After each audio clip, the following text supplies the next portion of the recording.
the reason why I wrote this book is because I am a CPA. I love what I do, and I really appreciate accountants who do amazing work.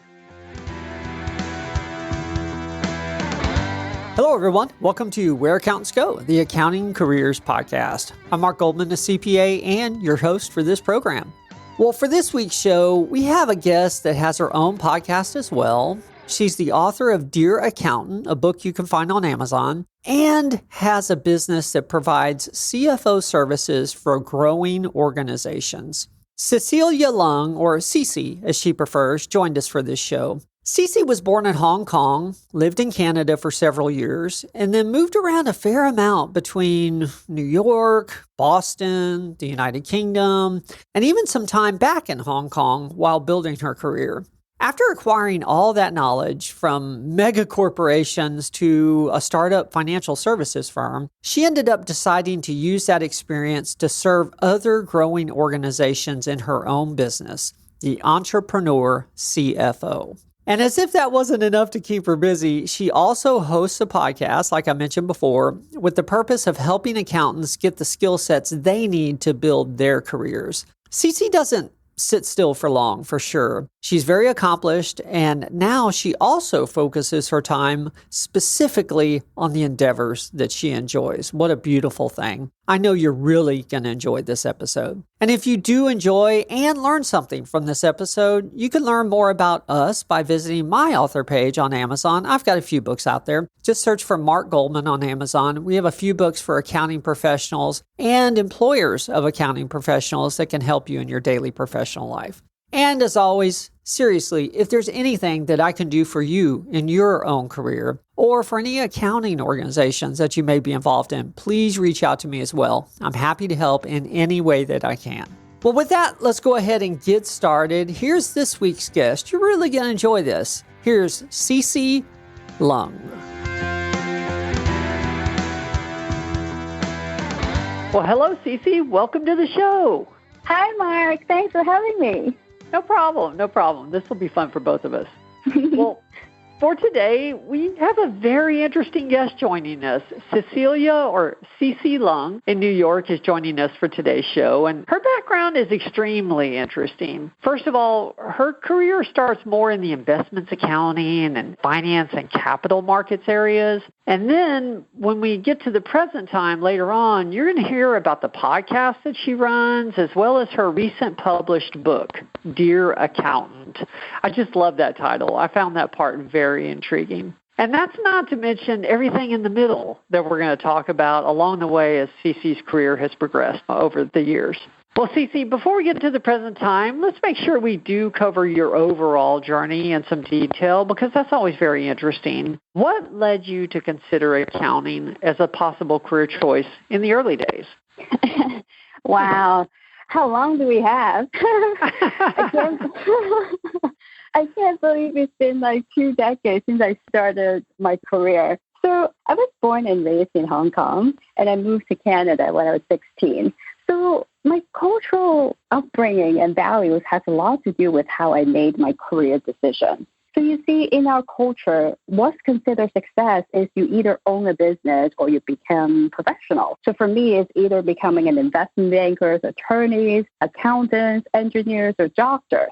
So when I graduated from University of Toronto with a business degree in finance and economics, I was clueless. So I thought, okay, maybe adding a CPA credentials would look great on my resume and open up a lot more opportunities. And it certainly did. And so I kind of got into accounting by accident, really. So when I graduated, really all I wanted to do was to find a stable job, make money, pay off my student loan, be independent, and travel. And while I didn't know what exactly I wanted to do, I knew that building my knowledge, skills, and experience and expertise would eventually make me a lot of money. So I started my first job with a Boston mutual fund company doing fund accounting. And over the past 2 decades, I've worked for different sizes of different companies. So worked for the Big Four, global financial institutions like JP Morgan, mid-sized firms, startup companies, and each experience are unique on its own. And most of my work is a mix of what we call BAU, so business as usual, which really is just daily responsibilities, and project roles. So which makes each role very interesting. And even within the same company, I was constantly rotated to other groups or international assignments. So I felt like I've probably had like 100 jobs up to this day, right? And of course, there were never-ending financials or economic crises over the course of my career, or at least it felt that way. And of course, the reason one just kind of pushed me to start my own company, so which has been one of the best things ever happened to me. Wow. Oh, I just love it when you say when you got out of school, you just wanted to pay your bills, travel, and make some money. I mean, that sounds like the desire of every college student, every graduating college student. That makes a lot of sense for sure. Well, gosh, that is a lot to unpack. I mean, there's a lot of things I want to cover in there. I definitely want to get to what you're doing now, but I want to make sure we cover the steps in the middle because there's a lot of good information, got a lot of good learning opportunity there. Going back to sort of the beginning, I guess, how did you get your first job out of college? Was it more an internship or did you have to work hard to find it? How did you get that first opportunity?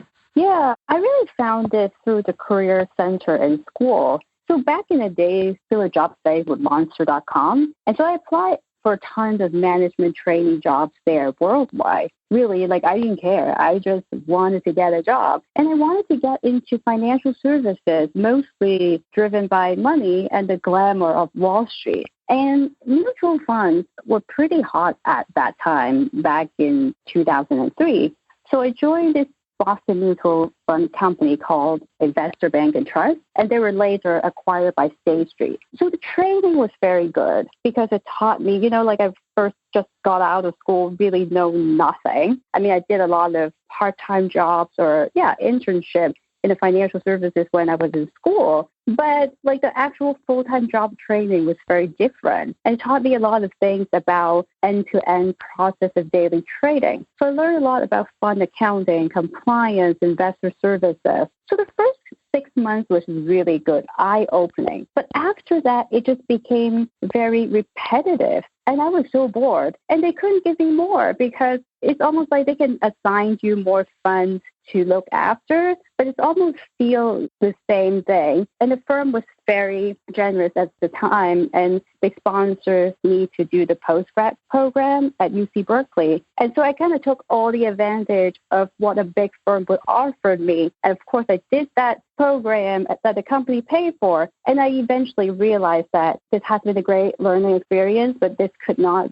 be a long-term path for me because I was still 20-something. I wanted to see more. So I left after 18 months. Okay. Yep. Yeah, that does sound like the kind of position that seems very interesting in the beginning, and then it can become repetitive after you learn what you're doing. Okay. I am curious, so let's walk forward in your career from that point, and I don't know if we've already passed this, but I'm curious when you got your CPA certification, because you mentioned that you did that to move your career forward, so I'm curious at what point that was as well. So let's go forward from there.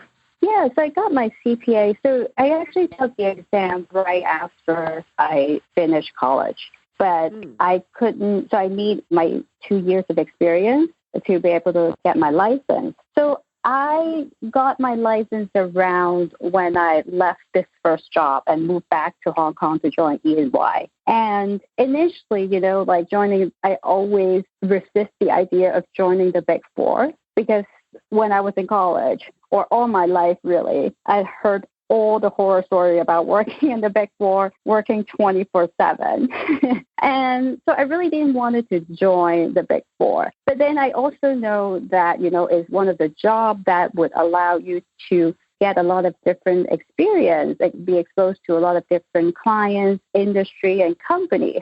So at the time, back then in 2005, everyone was talking about the rise of China. And what better way to see China than to work and travel there? So I decided to move back to Hong Kong, which is where I was originally from. And I joined E&Y in their China market group. So back then, it was such a great time for businesses, right? Because a lot of companies in China wanted to go public. And so I was assigned to work in a lot of different IPO readiness projects. So what that is really when a company wanted to go public. So you basically have to have the past 3 years clean financials, which a lot of companies don't have, before you can even file equivalent S1 here. So that's kind of what I was assigned to do. Go to China, go to these companies. And most of the companies back then in China were manufacturing companies, so a lot of like manufacturing consumer goods. So I was there for a year, and 9 months out of the 12, I was traveling, and most of my 12 to 18-hour stay were in factory,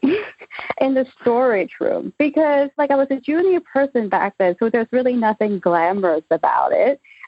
So again, most of my 20 to 18 hours a day were in factories, in the storage room, looking through these dusty boxes to find supporting documents or marking up contracts, faxing stuff. I'm not sure if people can relate, but we're talking about 2005. Back in the days, a lot of things still very manual, and we had the fax machine. So...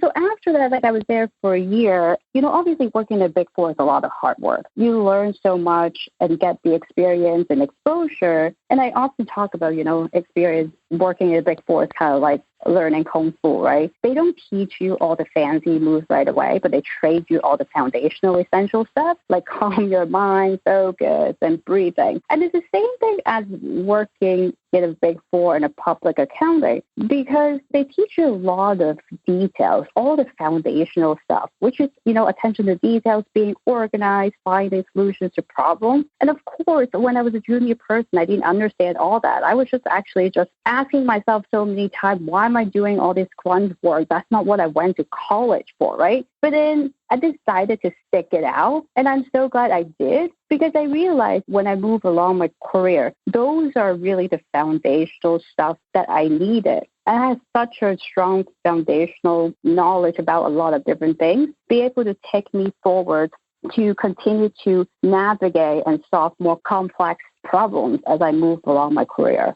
Okay. I'm sorry, I'm picturing you in a factory somewhere in China going through boxes all dusty and putting something in a fax machine. And yeah, it's hard to believe, but that wasn't all that long ago. that was the reality. Oh my gosh. I love that. Working at the Big Four is like learning Kung Fu. Right? You never really know how good you are until you get into a fight. I love that. That is too funny. So one of the things that intrigued me about your background also is, and I know there's a couple steps along the way, so I'm not sure what high points you want to hit on, but it looks like you got into a controller role pretty early in your career, maybe around 30 years old-ish, something like that, maybe in your 20s. So I guess, how did you get that first controller opportunity? Yeah, so my first controller role was in JP Morgan Private Bank. So the controller title in financial institution was slightly different than in a private company. So when I was in JP Morgan Private Bank, I was a fund controller managing all the different investment funds. So I wasn't the only fund controller. There were several others in each investment platform. So I have a lot of support. But when I moved to a startup, oh my God, yeah, I was a controller, I was the VP, but I was the only CPA in the firm. So that's when I realized how sheltered I have been in a big firm. Because when you think about like a global firm, there's tons of resources available globally. Like all you need is ask. But in a small firm, oh my God, there's like all these constant problems and you constantly got thrown into fire. But I think that's also the fun part and the most fulfilling part, really. I mean, of course, it wasn't fun at the time, but in hindsight, that's where you grow. When you really get out of your comfort zone and really, really, really think about, okay, how you can use what you've learned before to really figure things out on your own. Or maybe like at the time, of course, I remember I came across this problem while doing the acquisition in a small firm. And I was the only CPA, really no one could help me in the firm. And so I started to reach back out to my network of like 100 CPAs on my LinkedIn. Of course, a few got back to me and we still couldn't figure it out. So talk about like the controller role. I think the first 6 months, or I was going to say the first 6 months was really tough because of the culture. But I think the first 6 months or the first 90 days for any new job was a challenge anyway. But specifically when you transition from a big firm to a small firm, when I say big firm, we're almost kind of going like too extreme here, right? You're talking so when I transitioned from a global firm to a very small startup with we're talking about less than 100 people. And the accounting team at the time is like 3 people, me plus another 2 freelance.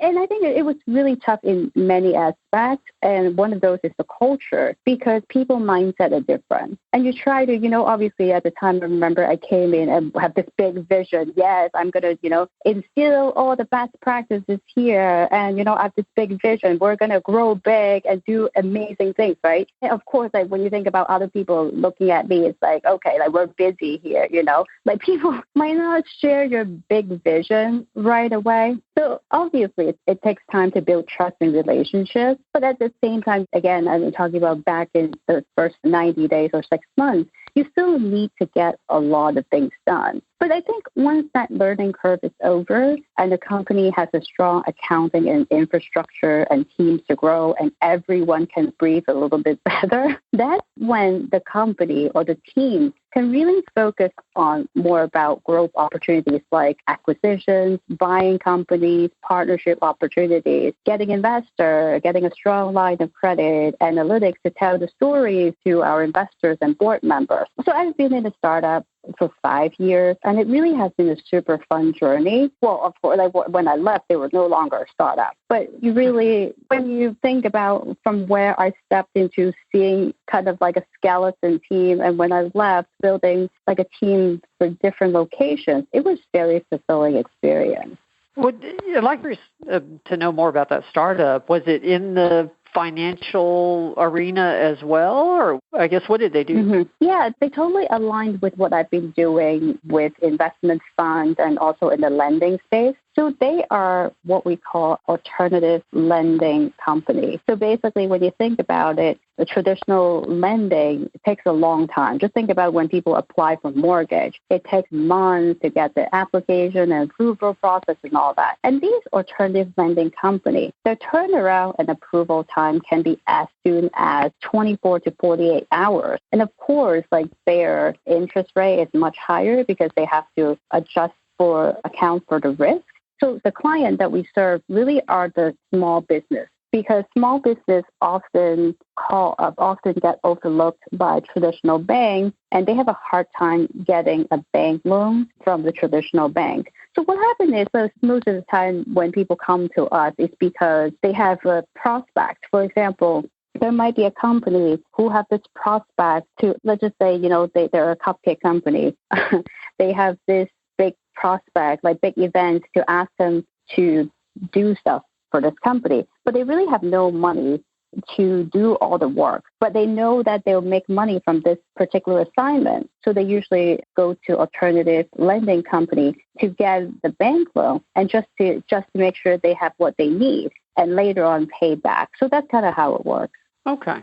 I'm just curious, because this career growth is one of the topics we talk about a lot on the show. As you moved from large corporations into, as you mentioned, the only CPA role, the only controller role at this startup, and as you got into that, with that level of responsibility, was there anything you found yourself having to quickly learn or any sort of self-development you found that you needed to do on your own in order to feel comfortable in that role? The biggest thing for me is really to be a leader. When I say to be a leader, it might sound intuitive, but it's not. Specifically, I think it's easier let's say if I was trained in the Big Four and I just continue to rise up the rank, then I understand what people have gone through, and it's so much easier to manage. But versus when you transition to a completely new company, completely different culture and mindset,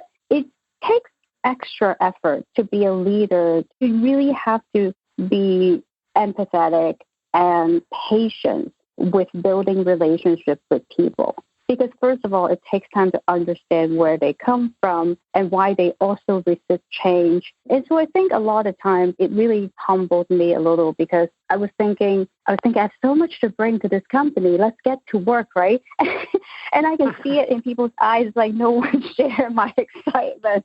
At the same time, it was so tough because I also have bosses and board members and investors that I need to manage expectations. So, you try to do a lot of things, you're under a lot of pressure, but at the same time, I didn't get everybody on board with me on day one. So, and it felt a little bit like defeated. I did feel that way at the beginning. I think I kind of slowly learned to really build relationships with people, not just delegate stuff to them and manage them, but really listen to them, kind of their point of view from working in the company for the past 5 years, what they've seen. And that way to strike a more meaningful conversation. And I think from there on, things got so much better. Okay, that makes sense. It really is a talent, or maybe more appropriately, a skill you have to develop to be able to get things done through other people, through a team. Because, you can't force it. When you try, it ends up worse. Your team has to want to accomplish whatever it is that needs to be done. So, that makes a lot of sense. And that was probably a big lesson to learn, moving such large organizations to a small team. That makes a lot of sense. Yep. So, at what point did you start your own company, the Entrepreneur CFO? Yeah, it's so funny. Like, I never thought about starting my own business, ever. To this day, it still feels very unreal to me. But I got to say, I'm at my best right now in my career right now, because that's where I can put everything together and really serve my clients who appreciate and value my work.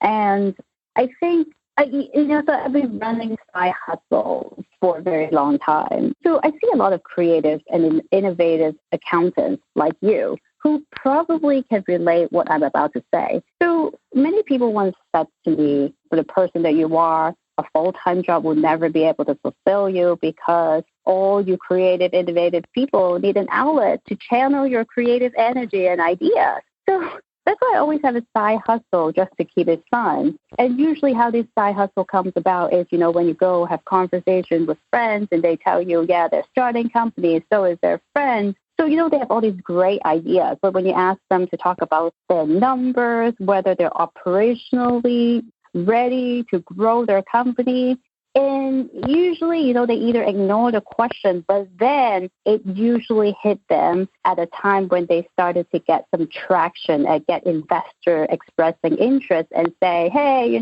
we're interested in investing in your company. Tell us about your company through numbers, right? That's when they panic and need help. So I think that's a lot of opportunities came to me through through my network. And that's when I do a lot of side hustles. So I've been doing it for a long time, never really felt that it could be a full-time business until, of course, the pandemic changes everything. And little by little, people kept talking about, and the demand was just huge, for accounting services anyway. And so I think at one point I just felt like, maybe I should think about doing it full time. And that's kind of when it all started. Okay. I'm curious, what are your thoughts as we come out of the pandemic? Do you still feel the high demand for the services, or do you think that that the opportunity is going to be even better?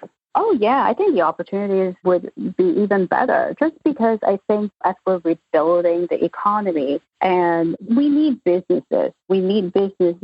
And so people would have jobs, and then we need people to spend money. And all of that building businesses, none of the business will work without accounting. So, and every business needs accountants. So I think it's going to be a lot of different opportunities. And at the same time, one of our service that I start building out recently is to serve alternative investment funds.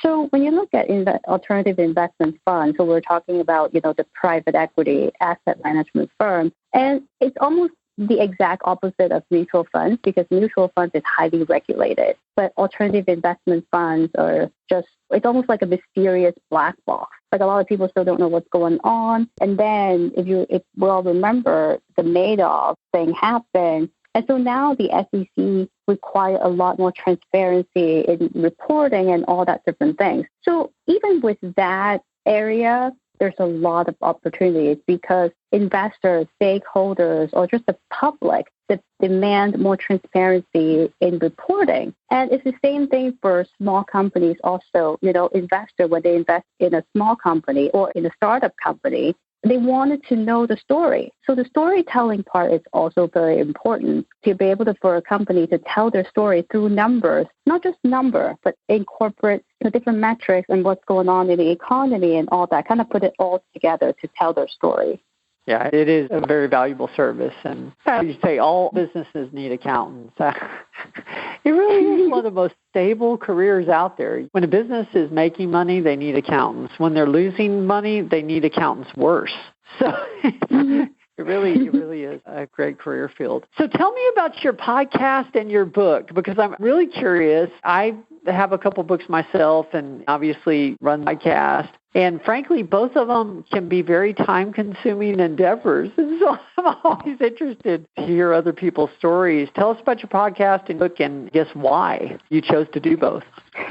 Yeah, so I wrote a book and a podcast with the same name, so Dear Accountant, Stories, Advice, and Exploration. So just like you with your podcast, right? Because there's nothing out there, nothing like it out there for accountants. And it's something I wish I had when I was younger. So this book was initially written for young professionals that I mentor to share with them my advice to help them navigate their journey, because I remember how clueless and overwhelmed I was when I first started out. And I then expanded the scope to bring in 19 other extraordinary leaders in different accounting disciplines to share their journey and inspiring stories. And they talk about in their own words about their backstory, what inspired them, what influenced them, the challenges and obstacles they had to overcome to get to where they were today. And the reason why I wrote this book is because I am a CPA. I love what I do, and I really appreciate accountants who do amazing work. But we all know accountants usually don't get a lot of spotlight. And think about it. There's really not enough books or movies that humanize accountants. And we often get so misunderstood by the stereotype. And frankly, most people don't really know what we do. And so usually when you tell people, okay, you're an accountant, and they usually either ask you about taxes, as if that's the only thing that we do, right? Or they stay silent because they don't really know what else to say. But then if you really understand what accountants do, like I mentioned so many times, there are like a lot of them. As I come across accountants every day, I think, there's so many creative, innovative, brilliant minds like who are accountants out there, which is exactly what I talk about in this book. It's also kind of what you talk about in your podcast, Mark, like 200 plus episodes. I mean, I scroll through all the amazing people featured. I feel like I need to binge listen to all of these to get even like a bigger view of accountants and what they do. Well, thank you. I've spent a little time on it. Thank you very much. So is your show, your podcast, is it interview format, or do you talk about different issues in the industry? Just what can people expect to hear if they go listen to Dear Accountant? Yeah, so the podcast with the same name is also for young professionals. So we feel that, like I do it with a producer, so we feel that there's really something missing out there for young professionals. Really, school taught us all amazing technical skills to get us ready to do our work. But as you elevate in your career, as you move up, it's beyond just technical skills. A lot of these essential skills, what differentiates someone from the crowd, is really all the other skills like emotional intelligence, how you communicate with people, body language, like network and all that. So that's what we do in our podcast, is to invite the expert in the field to talk about, especially for young people. I thought about when I was young. I was clueless. I went to a networking event, for example. I didn't even know how to initiate a conversation or build meaningful relationship with people. So that's kind of the thing that we talk about in our podcast. Yes, there's a lot of need for that. When we're that age, we just don't know what we don't know. And we're so focused on learning the technical aspects. There's a lot of things we miss. So, yeah, there is definitely a need for that kind of material. Well, I end every show with the same 3 questions, and I want to be respectful of your time. And so we're getting to the point where I probably should get to those. The first one's usually the easier one, Cece. From a career perspective, what's been your proudest moment? Wow. I can think of so many personal moments that I was proud, but I would say if I have to name one of the proudest moments, it's probably those young professionals that I mentored. So I mentored a lot of young female professionals when they first started out. And I remember when they first started out, most of them were very shy and clueless, like I was. And I think throughout the years, I really seen, so I think if I have to talk about, so there's several that I was thinking in mind, but I think like all 3 of them are unique in their own ways. But my proudest moment is really to see them grow and evolve over the years and eventually step into a leadership role and what they could achieve and what they could become as an individual and as a professional to continue to help others. There again, that's important work. That's important work. You can see it when you make a difference, for sure. Well, second question, and this is really more of a request, if you will. Tell us about a lesson that you've learned the hard way in your career or your professional life. And the more you can tell us about that, the better, because that's how we all learn from these situations. Yes, I remember when I first joined the bank, when I first got out of public accounting and joined the bank, I was assigned for a big project. And at the time, I was mid-level. I really didn't have all the project management skills that I had. And, most of the time, and it's very common to just, got thrown into fire and just, hey, take this project, and everybody expect you to just run with it. And at the time, I was struggling. And I didn't want to tell anybody that I had questions, so I pretended that I could handle it. But I was secretly struggling. And again, I didn't want to tell people that I didn't understand. I didn't know what to do. And I was so afraid of what people would think of me or judge me, being incompetent. So, and then eventually, and I didn't tell anybody. And eventually, the stress just got so much. And I think I actually got sick. And in hindsight, I just think that it didn't have to be that way. Only if I asked, what's the worst it could come out to be, right? But I think it's because I was so worried about my own image and all that different things. I think eventually the project obviously would still get done, but it could have been done in a much better way. So I think that's probably the lesson that I learned. I could have been managed the whole thing a lot better. Yes, I can relate. I remember a project I was given my first year in my career, and actually I had just passed the CPA exam at that point, and I remember sitting down with this project and being totally lost and thinking, but I just passed the exam. I'm supposed to know all this stuff. It was a different industry, and I was entirely stressed out, and it took me a little while to ask for help too. So, yeah, I can definitely relate. Mm-hmm. Yeah. You get too deep into that, and then it gets even worse, So you need to ask for help early. Yep. Yep. Well, last question, and then we'll go ahead and close it down. What's the best piece of advice that you have ever received? This might sound funny. It's actually from my mother. Is to breathe and drink water. And I wish I kept that in mind, really, because I think it's so important. So often we're so stressed. We're just rolling with things. We're running around. We really forget to breathe. And really, most of the time, when I was so stressed out, people was telling me to breathe. I was like, what? It's until you finally calm down, you can think with a clear mind. Otherwise, you're just rolling with the chaos. It's not cool. And yeah, also drink water, so not coffee, but water. Oh, God bless moms, That's the best advice in the world. Gotta love it. It is so important, right? Yes. Well, this has been a fun conversation, Cece. Thank you so much. If people want to find your book, Dear Accountant, or your podcast, Dear Accountant, I guess, where would you point them online? Where's the best place to look? Yeah, so I'm on ceceleung.com, ceceleung.com. And in there is the link to go to the book website and the podcast. And the book actually has its own website. It's called dearaccountantbook.com. And then I'm also active on LinkedIn if people wanted to connect with me and find out more about the books and podcasts.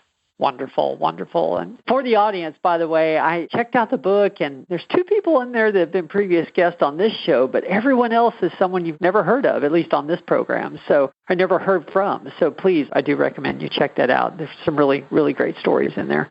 Well, thank you, Cece. I really appreciate you spending the time. I love the title of your book. I think you're doing a good thing for the profession, and thank you so much for spending your time with us today.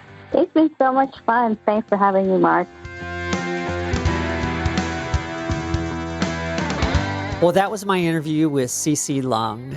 And as you probably can tell, I record these outros later on after I've had time to sort of sit with the interview and think through it and really get a handle on my own feelings about what stuck out for me. And in this interview, I think it's a couple things. Number one, I really enjoyed the dynamic story, the dynamic nature of Cece's career. If you look her up online, you'll see that each position she's held, and she's done many things, each position she's held has just been increasing responsibility and giving her increasing growth in her career. She's had a very dynamic career, and I really enjoyed the story of that. And then secondly, I think books on the accounting profession are extremely important. They're important for us as accountants, and they're important for society. We've had a couple other authors on the show as well. And the fact is, the accounting profession, just in general society and general media, doesn't get that many props, so to speak. And it really can be a wonderful way to make a living and develop a career. So I always enjoy anyone, or the story of anyone, that is helping get that message out as well. That is just beautiful.